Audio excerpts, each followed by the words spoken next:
केदार घाटी के नज़ारे आजकल बहुत ही खूबसूरत से। कुछ जगह ऐसी हैं जहाँ पे भयंकर लैंडस्लाइड का डर रहता है। करीब 2-3 दिनों के बाद बोला आज यात्रा खुली है। सभामंडल में 3 तारीख से जाने वाली अखंड नगरी है। पहले प्लान कुछ और था, लास्ट में बना कुछ और भाई। सुबह की 7:30 बजे आज बाहर का माहौल देखिए। सामने चौखंबा पर्वत बहुत दिनों के बाद अपने कुछ ऐसे दर्शन दे रहा है। तो सबसे पहले आप सभी को मेरा प्यार व नमस्कार। मेरा नाम है आलोक राणा और स्वागत है आप सभी का देवभूमि उत्तराखंड के इन खूबसूरत पहाड़ों से। बाकी पिछले कुछ दिनों से लगातार हमारे घर पे जो गेस्ट आए हैं होम स्टे में रुकने के लिए, तो उनको आसपास की जगहों पे घुमाने के लिए ले जा रहे हैं। आज जाएंगे केदार घाटी की ओर श्री त्रिगुनारायण भगवान जी के मंदिर में दर्शनों के लिए।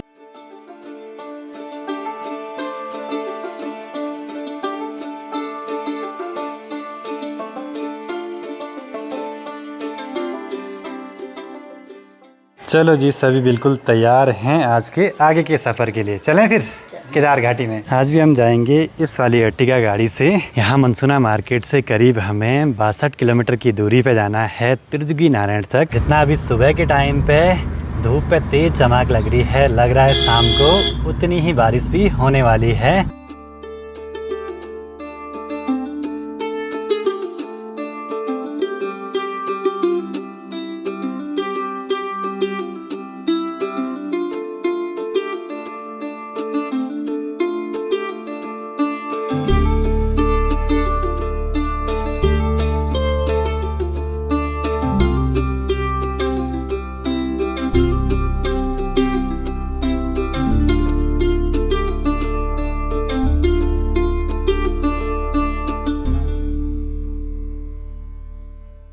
पहुंच चुके हैं केदार घाटी की ओर आगे बढ़ते हुए आखिरी पेट्रोल पंप। इस जगह का नाम नाला है। तो जब भी आप केदारनाथ धाम की यात्रा पे आते हैं तो यहाँ पे फ्यूल फुल करवा के ही आगे को बढ़ें।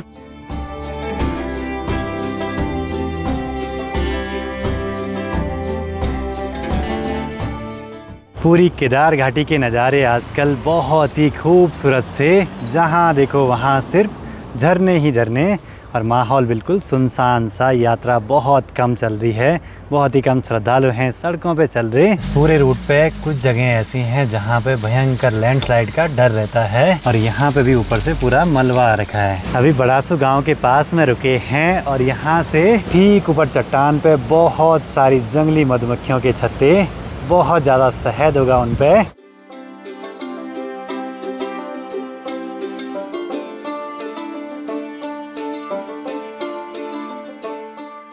पहुंच चुके हैं सोनप्रयाग में। प्रणाम प्रणाम प्रणाम। ठीक ठाक, बढ़िया, ठीक ठाक, बढ़िया, ठीक ठाक। चलो जी, पहुंच चुके हैं सोनप्रयाग दीदी लोगों के होटल पे और यहाँ पे प्रीति है। कब से वेट कर रही थी। वेट क्या की, यहाँ पे नई नई चीज़ें भी रखी हुई हैं। सोनप्रयाग में आजकल बिल्कुल सुनसान सा माहौल हो रखा है। पार्किंग भी बिल्कुल खाली सी है।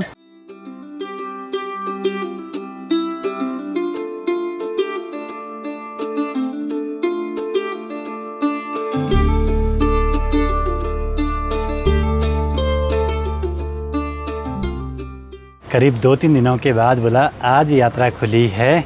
गौरीकुंड और सोनप्रयाग के बीच में रास्ता बंद था लैंडस्लाइड होने की वजह से। लंच के टाइम तक सोनप्रयाग तो पहुंच गए, एक बारी लंच कर देते हैं। बाकी यहाँ से भी ठीक सामने देखिए पहाड़ पे बहुत सारे जंगली मधुमक्खियों के छत्ते।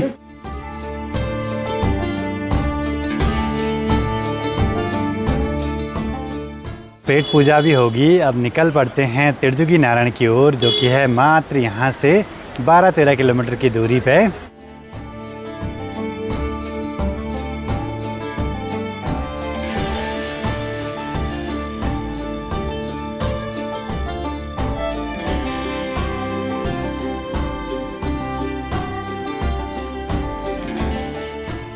त्रिजुगीनारायण के पास में ही यहाँ पे बहुत बेकार हो रखी है रोड। चलो जी, पहुंच चुके हैं त्रियुगी नारायण में। बाकी अब एक बारी मंदिर में दर्शन करने के लिए चलते हैं। ये देखो जी, पावनी मिली बहुत लंबे समय के बाद। चलो जी, जैसे ही त्रियुगी नारायण भगवान जी के मंदिर के पास में पहुंचे, मौसम भी सही हो गया और मंदिर प्रांगण भी बिल्कुल सुनसान सा।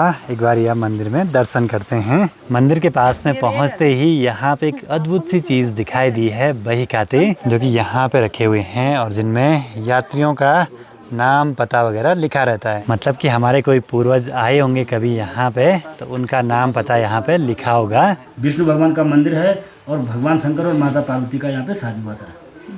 ये स्थान है धर्मशिला। इसी जगह पे माता पार्वती जी का कन्यादान हुआ था।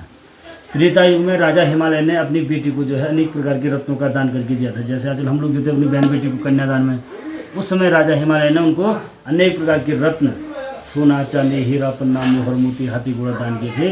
लेकिन कलयुग में इतना कोई दान नहीं कर सकता है। तो जब आदिगुरु शंकराचार्य जी दक्षिण भारत से उत्तर भारत की जब आए थे, उन्होंने मंदिर का जीर्णोद्धार किया। उन्होंने इस स्थान के महत्ता को समझते हुए ये कहा कि यदि कलयुग में यहाँ पे कोई प्राणी पूजा प्रतिष्ठा करके चावलों का दान करे तो मोती के समान पुण्य प्राप्त होता है। क्योंकि जो चावल है इसको कलयुग का मोती माना गया है। मंदिर के अंदर लक्ष्मी, नारायण, सरस्वती जी के दर्शन है। सभामंडप में त्रिता युग से जलने वाली अखंड अग्नि है। जिस अग्नि के फेरी माता पार्वती और भगवान शंकर जी ने उस समय शादी के लिए थे, वो अग्नि 12 महीने 24 घंटे जलती रहती है और तब से आज तक प्रज्वलित है। प्रांगण में 4 कुंड है। पहला ब्रह्म कुंड है, दूसरा रुद्र कुंड है। ब्रह्म कुंड और रुद्र कुंड में तो आत्मशुद्धि के लिए, शरीर शुद्धि के लिए स्नान किया जाता है। तीसरा विष्णु कुंड है। विष्णु कुंड में आचमन किया जाता है, पूजा के लिए जल भरा जाता है। और ये चौथा कुंड अंदर की तरफ है, ये सरस्वती कुंड है। जो ये सरस्वती कुंड है उत्तर की तरफ बहती है। तो जो जलधारा उत्तर की तरफ बहती है पितरों के लिए मोक्षदायिनी होती है। तो उस जलधारा में पितृ तर्पण होते हैं। और ये धर्मशिला है। ये सामने गाय बांधने का खूंटा है। कहा जाता है कि राजा हिमालय ने अपनी पुत्री को 1.25 लाख गायों का दान करके दिया था। चलो जी, भगवान श्री त्रियुगी नारायण जी के मंदिर में भी अच्छे से दर्शन हो गए हैं। भगवान श्री त्रियुगी नारायण जी की कृपा दृष्टि आप सभी पे भी बनी रहे। गांव के आसपास का माहौल बहुत ही सुंदर है और ऊपर देखिए, इस साइड लोगों के घर नहीं हैं क्योंकि ठीक मंदिर के ऊपर है।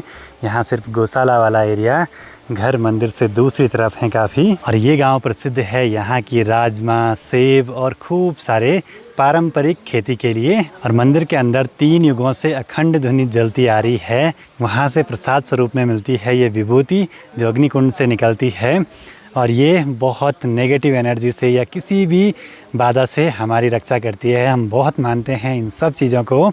और पिछले 2-3 दिनों में हम आपको ले गए ऐसी जगहों पर दर्शन करवाने के लिए जहाँ पे अखंड ध्वनि जलती रहती हैं। उनमें से ये तीसरा मंदिर आज हमने यहाँ पे भी दर्शन कर लिए। शिवालयों में आपने देखा होगा कि मंदिर के ऊपर पे सिंह की आकृति रहती है जो कि शक्ति का प्रतीक मानते हैं।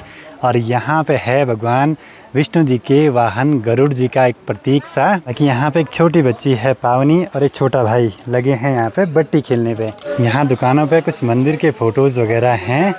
तो सर्दियों में यहाँ कुछ ऐसे बर्फ़बारी होती है भाई। अपने साथ जो गेस्ट आए हैं वो खुश हो गए यहाँ पे दर्शन करके, क्योंकि ये तीसरा ऐसा स्थान जहाँ पे कि हम दर्शनों के लिए आए और यहाँ भी अखंड ध्वनि जलती रहती है।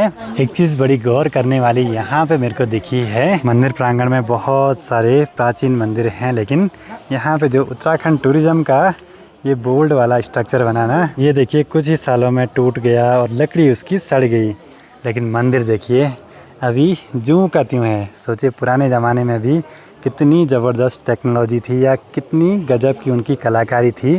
तो जब भी आप लोग भी त्रियुगी नारायण मंदिर में आओ दर्शनों के लिए, तो यहाँ पे वही खाते में अपने पूर्वजों का नाम ज़रूर से चेक कीजिएगा। यहाँ पे ऐसे होता है कि आपके अगर कोई पूर्वज इस मंदिर में दर्शनों के लिए आए होंगे और उन्होंने यहाँ वही खाते में अपना नाम पता लिखवाया होगा, किस सन में किस डेट को आए थे, तो वो आपको यहाँ पे मिल सकता है। चलो जी, अच्छे से दर्शन भी हो गए, बाकी अब वापसी निकल पड़ते हैं। कैसा लगा आपको? बहुत अच्छा जी, मैं कह रहा हूँ दिल को सुकून मिल गया। और सबसे बड़ी खुशकिस्मती मानते हैं कि आप जिस बहुत बड़े तीर्थ स्थल पर हमें लगे, वहाँ हम 3 गए तो सिर्फ हम 3 ही थे, कोई और नहीं था। आज यहाँ आए हम 4 तो सिर्फ हम 4 ही थे और कोई नहीं था। इतना मतलब कि मालिक ने हमें बहुत खुले दर्शन दिए, बड़ा खुल के आशीर्वाद दिया। आपका भी शुक्रिया और उनका भी, मालिक का भी बड़ा बड़ा धन्यवाद। बिल्कुल, बहुत बहुत धन्यवाद। मंदिर से थोड़ा आगे की तरफ आए तो यहाँ से देखिए सामने के पहाड़ों के नज़ारे बहुत ही सुंदर से। और ठीक सामने देखिए ये तोसी वाली रोड कटी है नई।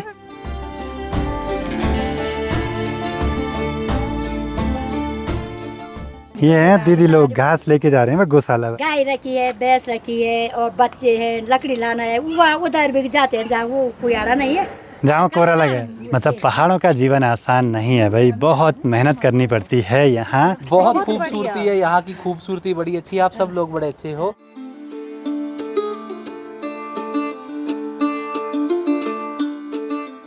तिरजुगी नारायण में ठीक ऊपर पे यहाँ पे ये दीदी लोगों का घर बन रहा है और यहाँ आए और अनु भाई से मुलाकात भी हुई। कैसे हो? चलो जी, पहुँच चुके हैं दीदी लोगों के घर पे। यहाँ तो लगभग हर कमरा तैयार होने ही वाला है। वो सामने देखिए रेनबो भी दिखाई देने लगा है। मिस्त्री को तो बधाई हो शादी की। Thank you. अब दीदी का कमरा यहाँ पे देखो भाई, गजब का चमका दिया है। अरे गजब। तो ये वाला डिज़ाइन हमने फाइनल करा था उस टाइम पे, बेड बन के तैयार हो गया है। पहले प्लान कुछ और था, लास्ट में बना कुछ और भाई। बहुत बढ़िया कर रखा है। ये वाला कमरा किसका है? अच्छा, अभी का कमरा है। चलो बढ़िया। अच्छा, यहाँ पूरा ये अलमारी से कवर कर दिया। घर पे काम तो बढ़िया हो रहा है भाई। बाकी ये वाला दरवाजे का डिज़ाइन यहाँ भी ऐसे ही, हमारे घर पे भी ऐसे ही, और कुल पहाड़ी के घर पे भी सेम ऐसा ही, क्योंकि मिस्त्री वही जो हैं, कहीं इनके बड़े भाई कहीं ये हैं। बाकी अब कुछ समय और लगेगा यहाँ पे काम कंप्लीट होने में। बस उम्मीद तो है कि फटाफट काम हो जाए पूरा। प्रीति के हस्बैंड लगे हैं काम पे। मिलते हैं तब हैं। Bye bye.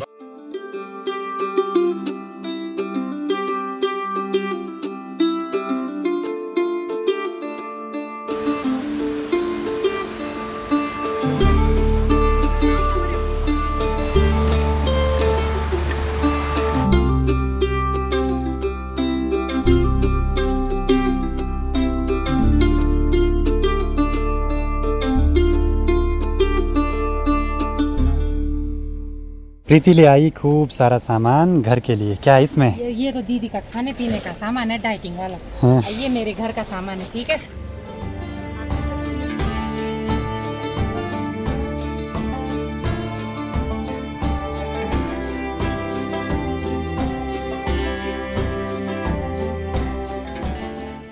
आज भी बढ़िया दर्शन। हम 4, प्रीति जी भी और कोई नहीं। रात के 9 बज रहे हैं और बाहर लग रही है झमाझम बारिश। सेफली घर तक पहुंच चुके हैं। बाकी सब बैठे हैं, अपना अपना अनुभव बता रहे हैं आज का कि कैसी रही यात्रा।